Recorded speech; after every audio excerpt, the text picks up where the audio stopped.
ವಾರ್ತೆ ವಿಶೇಷ ಕಾರ್ಯಕ್ರಮಕ್ಕೆ ಸ್ವಾಗತ. ನಾನು ವೀರೇಂದ್ರ ಉಪ್ಪುಂದ. ಸ್ವಲ್ಪ ಕ್ಲೀನರ್ಸ್ ಬಗ್ಗೆ ಮಾತನಾಡೋಣ ಅಂತ ಬಂದಿದ್ದೀನಿ. ಯಾವ ಕ್ಲೀನರ್ಸ್ ಅಂತ ನೀವು ಕೇಳ್ಬೋದು. ನಿಮಗೆಲ್ಲ ಬಹಳ ಚೆನ್ನಾಗಿ ಗೊತ್ತಿರುವಂಥ ಕ್ಲೀನರ್ಸ್ ಬಗ್ಗೆನೇ ಮಾತನಾಡ್ಲಿಕ್ಕೆ ಬಂದಿರೋದು ನಾನು. ಬೇರೆ ಯಾರೂ ಅಲ್ಲ. ಈಗ ಈ ಚುನಾವಣೆಯ ಹಂತದಲ್ಲೇ, ಚುನಾವಣೆಗೂ ಮೊದಲು ಮತ್ತು ಚುನಾವಣೆಯ ಸಂದರ್ಭದಲ್ಲಿ ಬಿಜೆಪಿಯನ್ನು ನಾವು ಶುದ್ಧೀಕರಿಸ್ತೇವೆ, ಅಪ್ಪ ಮಕ್ಕಳಿಂದ ಬಿಜೆಪಿಯನ್ನು ಮುಕ್ತಗೊಳಿಸ್ತೇವೆ, ಒಂದು ಕುಟುಂಬದ ಹಿಡಿತದಲ್ಲಿದೆ, ಹಾಗೆ ಹೀಗೆ ಅಂತ ಏನು ಪುಂಕಾನುಪುಂಕವಾಗಿ ಡೈಲಾಗ್ ಮೇಲೆ ಡೈಲಾಗ್ ಹೊಡೆದ್ರಲ್ಲ, ಎಲ್ಲೋದ್ರು ಸ್ವಾಮಿ? ಎಲ್ಲ ಪತ್ತೆನೇ ಇಲ್ವಲ್ಲ. ಚುನಾವಣೆ ಮುಗೀತು, ವೋಟಿಂಗ್ ಮುಗಿದು ಬಿಡಿ, ಒಂದೂವರೆ ತಿಂಗಳಾಯ್ತು, ರಿಸಲ್ಟ್ ಬಂದಾಯ್ತಲ್ಲ, ನರೇಂದ್ರ ಮೋದಿ ಅವರು ಪ್ರಧಾನಮಂತ್ರಿ ಆಗಿದ್ದು ಆಯ್ತಲ್ಲ, ಸಚಿವ ಸಂಪುಟವೂ ರಚನೆ ಆಯ್ತಲ್ಲ, ಎಲ್ಲಿ ಕ್ಲೀನರ್ಸ್? ಎಲ್ಲಿ ಬಿಜೆಪಿಯನ್ನು ಶುದ್ಧೀಕರಿಸ್ತೇವೆ ಅಂದವ್ರು ಎಲ್ಲಿ? ಯಾರ್ಯಾರು ಹೇಳಿದ್ದು? ಒಂದು ಸದಾನಂದ ಗೌಡ್ರಿಗೆ ಟಿಕೆಟ್ ಮಿಸ್ ಆಯ್ತಲ್ಲ, ಆ ಭಾವೋದ್ವೇಗದಲ್ಲಿ ಸುದ್ದಿಗೋಷ್ಠಿ ಮಾಡಿ ಮಾತನಾಡಿದ್ದೇನು, ಹೇಳಿದ್ದೇನು, ಡೈಲಾಗ್ ಮೇಲೆ ಡೈಲಾಗ್ ಹೊಡೆದ್ರು. ಎಲ್ಲಿದ್ದಾರೆ ಈಗ? ಒಂದೇ ಒಂದು ಸ್ಟೇಟ್ಮೆಂಟ್ ಇದೆ ಅವ್ರದ್ದೇ ಕ್ಷೇತ್ರದಲ್ಲಿ ಶೋಭಾ ಕರಂದ್ಲಾಜೆ ಅವರು ಉಡುಪಿ ಚಿಕ್ಕಮಗಳೂರಿನಿಂದ ಬಂದು 2.5 ಲಕ್ಷಕ್ಕಿಂತ ಜಾಸ್ತಿ ಹೋಟೆಲ್ ಗೆದ್ದ ಮೇಲೆ ಇನ್ನೇನು ಮಾತನಾಡ್ಲಿಕ್ಕೆ ಸಾಧ್ಯ? ಹಾಗಾಗಿ ಅವರು ಸೈಲೆಂಟ್ ಆಗಿದ್ದಾರೆ, ಗಪ್ಚುಪ್. ಸದಾನಂದ ಗೌಡರು ಗಪ್ಚುಪ್. ಇನ್ನು ಸನ್ಮಾನ್ಯ ಈಶ್ವರಪ್ಪನವರು, ಅವರಿಗೆ ಬಹುಶಃ ಠೇವಣಿ ದುಡ್ಡು ಹೋಯ್ತು ಅನ್ಸುತ್ತೆ, ಕಟ್ಟಿರ್ತಾರಲ್ಲ ಎಲೆಕ್ಷನಿಗೆ, ಇಡ್ಗಂಟು ಅಂತ ಇಡಿಸ್ಕೊತಾರೆ, ಹೋಯ್ತು ಪಾಪ, ಆ ದುಃಖದಲ್ಲಿದ್ದಾರೇನೋ ಗೊತ್ತಿಲ್ಲ. ಅವರು ಕೂಡ ಶುದ್ಧೀಕರಣ, ಬಿಜೆಪಿಯ ಶುದ್ಧೀಕರಣ,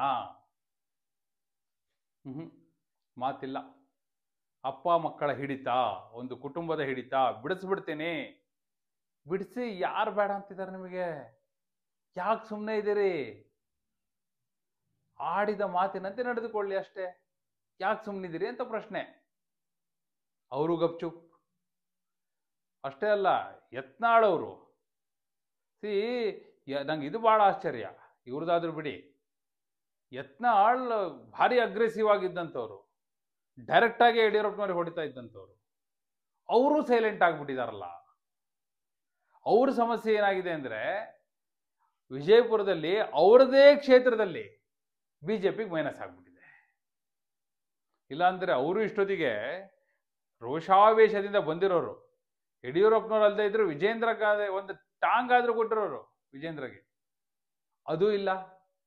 ಕಂಪ್ಲೀಟ್ ಸೈಲೆನ್ಸ್, ಗಪ್ಚುಪ್. ಯಾಕೆ?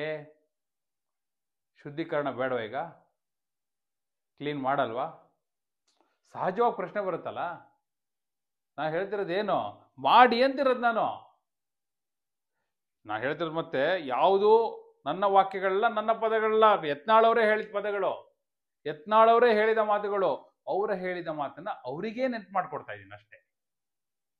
ಅವ್ರ ಮಾತನ್ನ ಅವರಿಗೇ ನೆನ್ಪು ಮಾಡ್ಕೊಡೋದು ಸಹಜ ಅಲ್ಲ ಅದು. ಹೀಗಿರುವಾಗ ಅವ್ರಿಗೆ ನೆನ್ಪು ಮಾಡ್ಕೊಂಡು ಬಂದು ಅದನ್ನು ಮಾಡಬೇಕು. ಇನ್ನೂ ಬಹಳಷ್ಟು ಜನ ಇದ್ದಾರೆ ಬಿಡಿ. ಈಗ ಕೆಲವರೆಲ್ಲ ಟಾಂಗು ಕೊಟ್ಟರು. ಈಗ ಕಾಗೇರಿ ಅವ್ರು ಗೆದ್ದು ಕೂಡಲೇ ಏನಂದ್ರು, ಕೆಲವು ಕೋಳಿಗಳೆಲ್ಲ ತನ್ನಿಂದಲೇ ಬೆಳಗಾಗುತ್ತೆ ಅಂತ ಅಂದ್ಕೊಂಡಿದ್ದಾವೆ ಅಂತ ಹೇಳಿದ್ರು. ಯಾರಿಗೆ ಹೇಳಿದ್ರು ಗೊತ್ತಿಲ್ವಾ? ಅನಂತಕುಮಾರ್ ಹೆಗ್ಡೆ ಅವ್ರಿಗೆ ಹೇಳಿದ್ದವರು. ಆ ಕಡೆಯಿಂದ ಸೈಲೆನ್ಸ್, ಗಪ್ಚುಪ್, ಒಂದೇ ಒಂದು ರಿಯಾಕ್ಷನ್ ಇಲ್ಲ, ಮಾತಿಲ್ಲ. ಯಾಕೆ ಅಂದ್ರೆ, ನಾನು ಯಾಕೆ ಇದನ್ನು ಹೇಳ್ತಾ ಇದ್ದೀನಿ ಅಂದ್ರೆ, ಭಾವೋದ್ವೇಗದಲ್ಲಿ ಏನೋ ಮಾತನಾಡಿಬಿಡೋದು ದೊಡ್ಡದಲ್ಲ. ಆದರೆ ವಾಸ್ತವ ಏನು, ಪಕ್ಷ ಯಾವ ಹಂತದಲ್ಲಿದೆ, ಈಗ ಏನು ನಡೀತಾ ಇದೆ, ನಾವು ಹೇಳಿದ್ದನ್ನ ಮಾಡ್ಲಿಕ್ಕೆ ಆಗುತ್ತೋ ಇಲ್ವೋ, ನಾವು ಏನು ಹೇಳ್ತಾ ಇದ್ದೀವಿ, ಪಕ್ಷದ ಹೈಕಮಾಂಡ್ ಏನು ಥಿಂಕ್ ಮಾಡ್ತಾ ಇದೆ, ಇದನ್ನೆಲ್ಲ ಆಲೋಚನೆ ಮಾಡಿ ಮಾತನಾಡ್ಬೇಕಲ್ಲ. ಏನೂ ಇಲ್ಲ, ಎಂಥದ್ದು ಇಲ್ಲ, ಸೋಮನ ಸ್ಟೇಟ್ಮೆಂಟ್ ಕೊಡೋದು, ಅದಕ್ಕೊಂದು ಕಮಿಟ್ಮೆಂಟ್ ಇರಲ್ಲ. ಆಮೇಲೆ ಹೀಗಾದ್ರೆ ಬೇರೇನಾಗಲ್ಲ, ಆ ನಾಯಕರ ಕ್ರೆಡಿಬಿಲಿಟಿ ಡೌನ್ ಆಗ್ತಾ ಹೋಗುತ್ತೆ. ಜನರೊಂದು ನಂಬಿಕೆ ಇಟ್ಟಿರ್ತಾರಲ್ಲ, ಅದನ್ನ ಕಳ್ಕೊತಾ ಹೋಗ್ತಾರೆ. ಆ ಹಿನ್ನೆಲೆಯಲ್ಲಿ ಹೇಳಿಕೆ ಕೊಡುವ ಮೊದಲು ಯೋಚನೆ ಮಾಡಬೇಕು. ಮಾತು ಆಡಿದ್ರೆ ಹೋಯ್ತು, ಮುತ್ತು ಒಡೆದ್ರೆ ಹೋಯ್ತು. ಆಡೋ ಮೊದಲು ಯೋಚನೆ ಮಾಡಬೇಕಿತ್ತು.